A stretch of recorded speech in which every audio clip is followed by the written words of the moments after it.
ग्वालियर में हुई investor summit में अब तक हुई सभी इन्वेस्टर समिट से बेहतर परिणाम आने की उम्मीद है।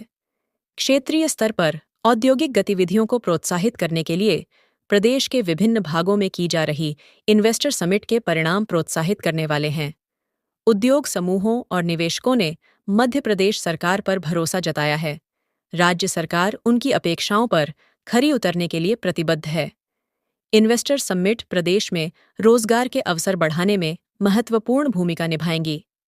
हमारा प्रयास है कि प्रदेश के उद्योगपति भी अपनी गतिविधियों को विस्तार दें और प्रदेश के युवा अपने उद्यम आरंभ करें। राज्य सरकार हर संभव सहयोग देने के लिए तत्पर है। समिट जीडीपी बढ़ाने में भी महत्वपूर्ण योगदान देगी। समिट में शिक्षा, एमएसएमई, भारी उद्योग और कृषि अभियांत्रिकी सहित सभी सेक्टर को शामिल किया गया है। राज्य सरकार ने उद्योग और उद्यमशीलता में युवाओं को प्रोत्साहित करने के लिए विशेष अभियान आरंभ किया है। आज इस कॉन्क्लेव में जो करण अडानी जी ने भी घोषणा की है कि शिवपुरी में 2500 करोड़ रुपए का निवेश किया जाएगा डिफेंस यूनिट के लिए। पहले फेज में 1500 करोड़, 1000 लोगों को रोजगार अवसर उत्पन्न होंगे।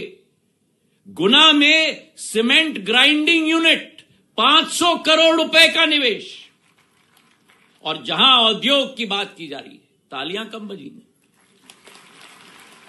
अरे ये ग्वालियर चंबल की तालियां होनी चाहिए भैया। मैं देख रहा हूं गंगवाल साहब तालियां बहुत बजा रहे हैं, बाकी सब भी तालियां बजाएं।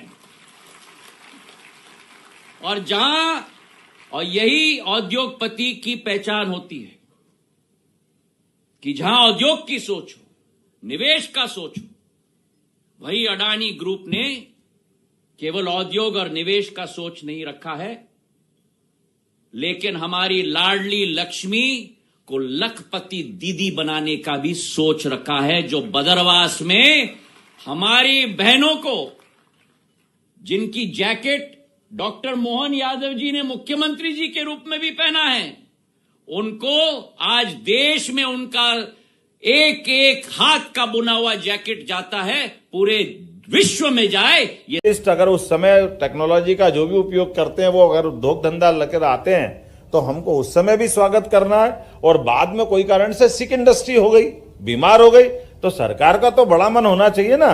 इसलिए हमने तय किया कि जो भी मजदूर थे उसका पूरा कोर्ट केस वापस लिया और जितना 200 करोड़ रुपए से ऊपर का पैसा था सरकार के माध्यम से देने का निर्णय लिया कि हमारे अपने मजदूर अगर काम करते टाइम वहां काम कर रहे थे तो बाद में भी उनकी देनदारी की व्यवस्था सरकार को निभाना चाहिए। हमने तय कर दिया कि अब पूरे प्रदेश के अंदर कोई भी इंडस्ट्री के ऐसे केस, उस केस में सरकार हमेशा उसके लिए आगे बढ़ेगी। उसमें जेसी मिल अपना ग्वालियर वाला भी है जिसकी देनदारी हम करने वाले हैं।